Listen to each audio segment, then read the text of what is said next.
Mere Christianity. Book 4, Chapter 11. The New Men.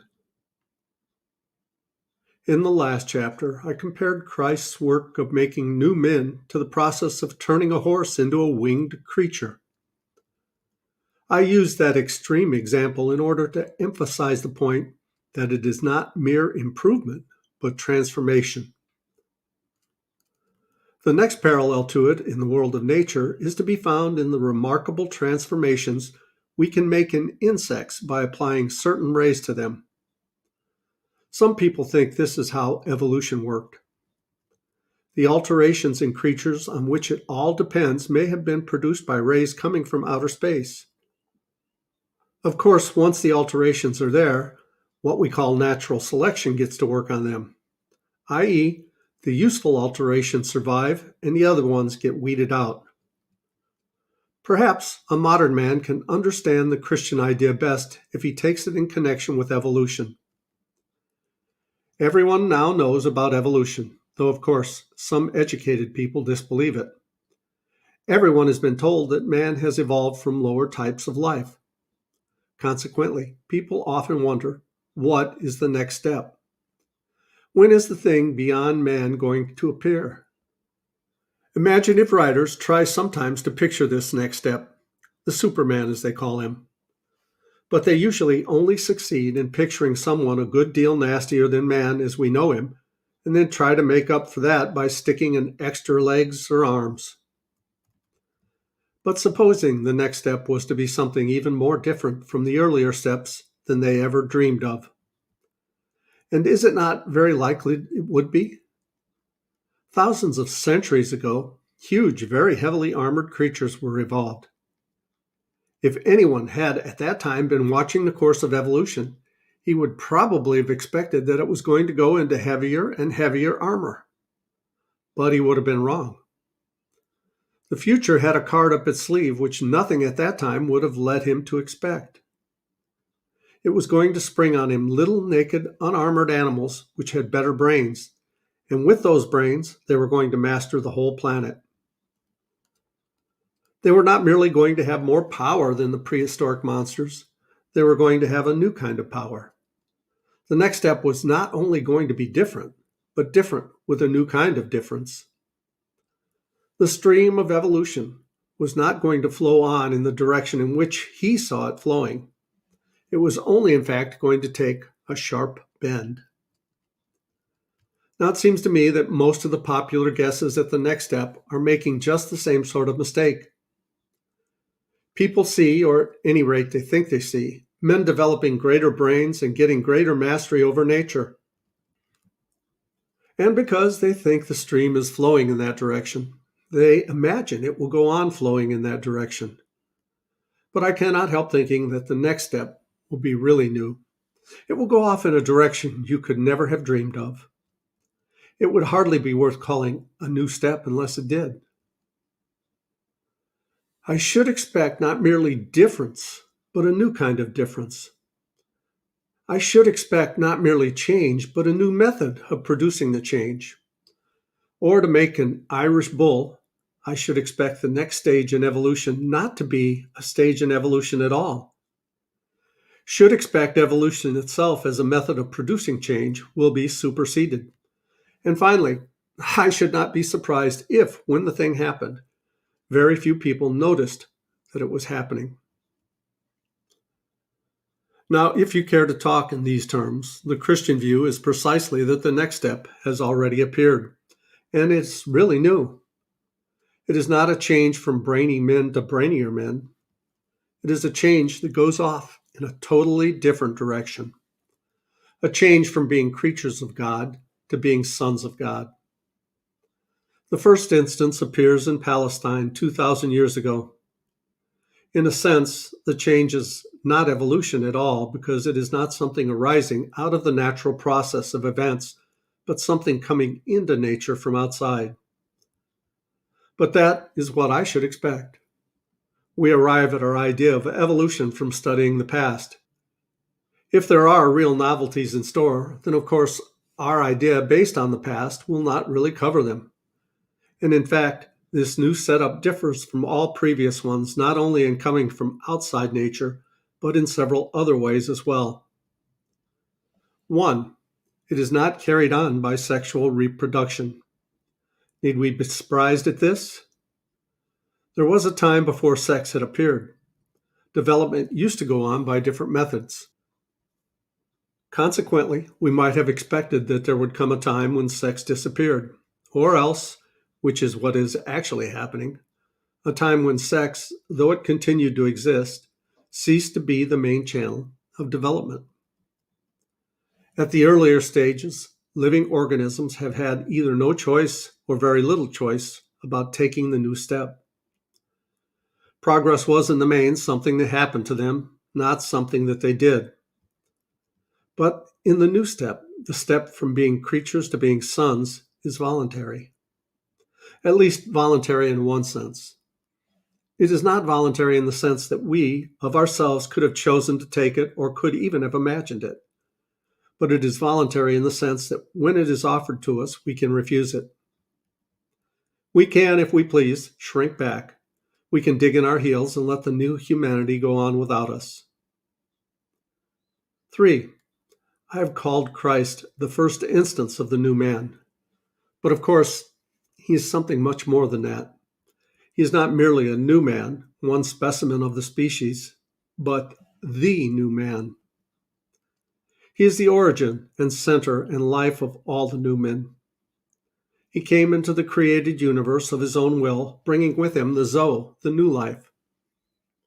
I mean new to us, of course. In his own place, Zoe has existed forever and ever. And he transmits it not by heredity, but by what I've called good infection. Everyone who gets it by personal contact with him. Other men become new by being in him. 4. This step is taken at a different speed from the previous ones. Compared with the development of man on this planet, the diffusion of Christianity over the human race seems to go like a flash of lightning. For 2,000 years is almost nothing in the history of the universe. Never forget that we are still the early Christians. The present wicked and wasteful divisions between us are, let us hope, a disease of infancy. We are still teething. The outer world, no doubt, thinks just the opposite. It thinks we are dying of old age, but it has thought that so often before. Again and again, it has thought Christianity was dying by persecutions from without or corruptions from within, by the rise of Mohammedanism, the rise of physical sciences, the rise of great anti-Christian revolutionary movements. But every time, the world has been disappointed. Its first disappointment was over the crucifixion. The man came to life again. In a sense, and I quite realize how frightfully unfair it must seem to them, that has been happening ever since. They keep on killing the thing he started, and each time, just as they are patting down the earth on its grave, they suddenly hear that it is still alive and has even broken out in some new place. No wonder they hate us. 5. The stakes are higher. By falling back at the earlier steps a creature lost, at worst, its few years of life on this earth, very often it did not lose even that. By falling back at this step, we lose a prize which is, in the strictest sense of the word, infinite. For now, the critical moment has arrived. Century by century, God has guided nature up to the point of producing creatures which can, if they will, be taken right out of nature, turned into gods. Will they allow themselves to be taken? In a way, it is like the crisis of birth. Until we rise and follow Christ, we are still parts of nature, still in the womb of our great mother. Her pregnancy has been long and painful and anxious, but it has reached its climax. The great moment has come. Everything is ready. The doctor has arrived. Will the birth go off all right? But of course, it differs from an ordinary birth in one important respect. In an ordinary birth, the baby has not much choice. Here it has. I wonder what an ordinary baby would do if it had the choice. It might prefer to stay in the dark and warmth and safety of the womb, for of course it would think the womb meant safety. That would be just where it was wrong, for if it stays there, it will die. On this view, the thing has happened. The new step has been taken and is being taken. Already, the new men are dotted here and there all over the earth. Some, as I have admitted, are still hardly recognizable, but others can be recognized. Every now and then one meets them. Their very voices and faces are different from ours, stronger, quieter, happier, more radiant. They begin where most of us leave off. They are, I say, recognizable, but you must know what to look for. They will not be very like the idea of religious people which you have formed from your general reading. They do not draw attention to themselves. They tend to think that you are being kind to them when you are really being kind to you. They love you more than other men do, but they need you less. We must get over wanting to be needed. In some goodish people, especially women, that is the hardest of all temptations to resist. They will usually seem to have a lot of time. You will wonder where it comes from. When you have recognized one of them, you will recognize the next one much more easily. And I strongly suspect, but how should I know, that they recognize one another immediately and infallibly, across every barrier of color, sex, class, age, and even of creeds. In that way, to become holy is rather like joining a secret society. To put it at the very lowest, it must be great fun. But you must not imagine that the new men are, in the ordinary sense, all alike. A good deal of what I have been saying in this last book might make you suppose that that was bound to be so. To become a new man means losing what we now call ourselves. Out of ourselves, into Christ, we must go. His will is to become ours, and we are to think his thoughts, to have the mind of Christ, as the Bible says. And if Christ is one, and if he is thus to be in us all, shall we not be exactly the same? It certainly sounds like it, but in fact, it is not so. It is difficult here to get a good illustration, because of course, no other two things are related to each other, just as the Creator is related to one of his creatures. But I will try two very imperfect illustrations which may give a hint of the truth. Imagine a lot of people who have always lived in the dark. You will come and try to describe to them what light is like.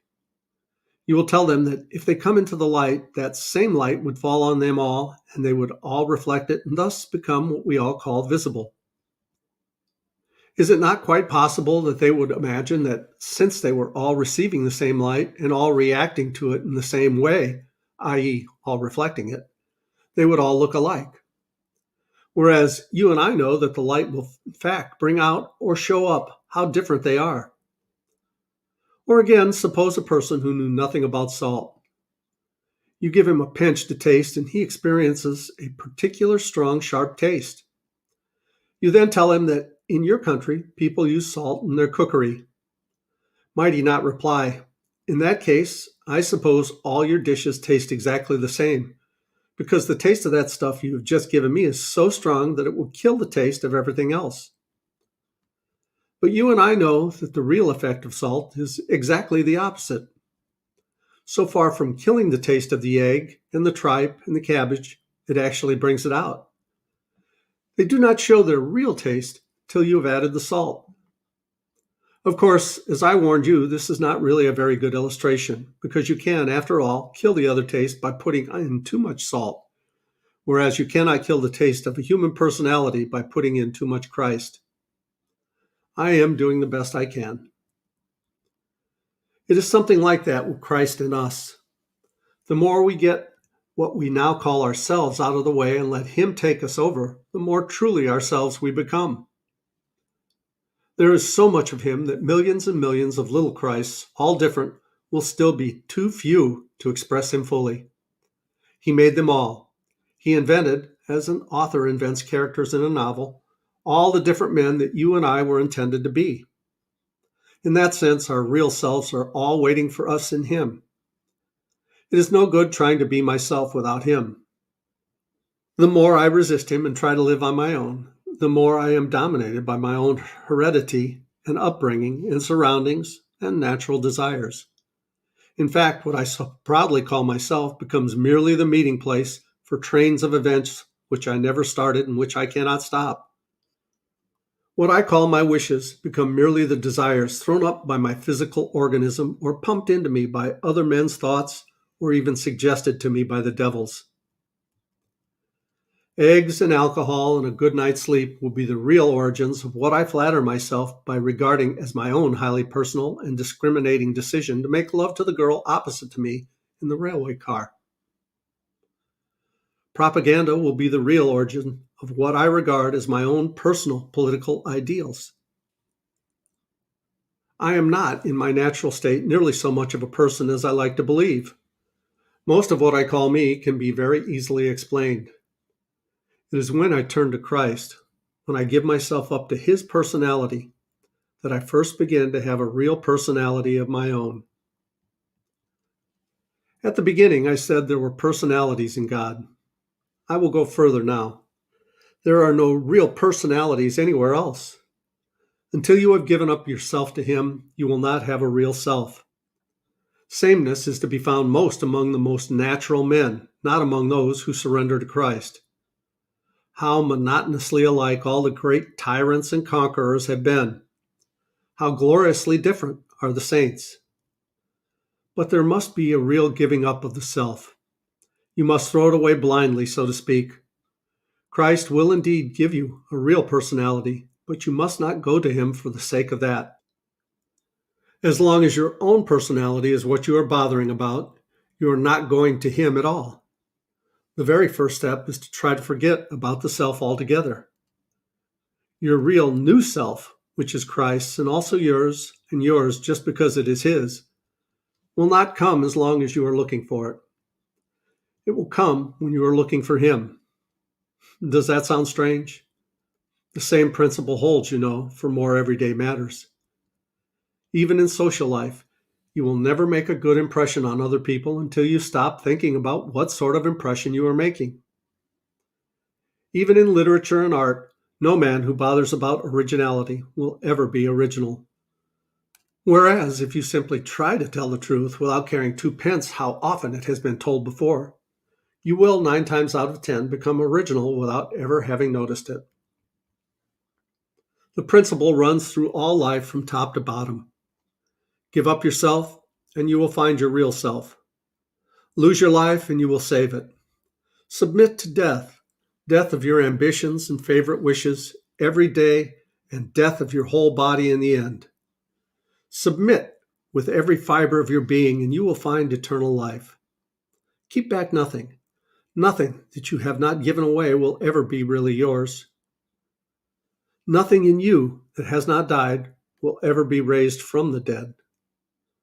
Look for yourself, and you will find in the long run only hatred, loneliness, despair, rage, ruin, and decay. But look for Christ, and you will find him, and with him, everything else thrown in. And that's the end of our book. Hope you come back for the next one. I love you guys. As Tigger says, ta-ta for now.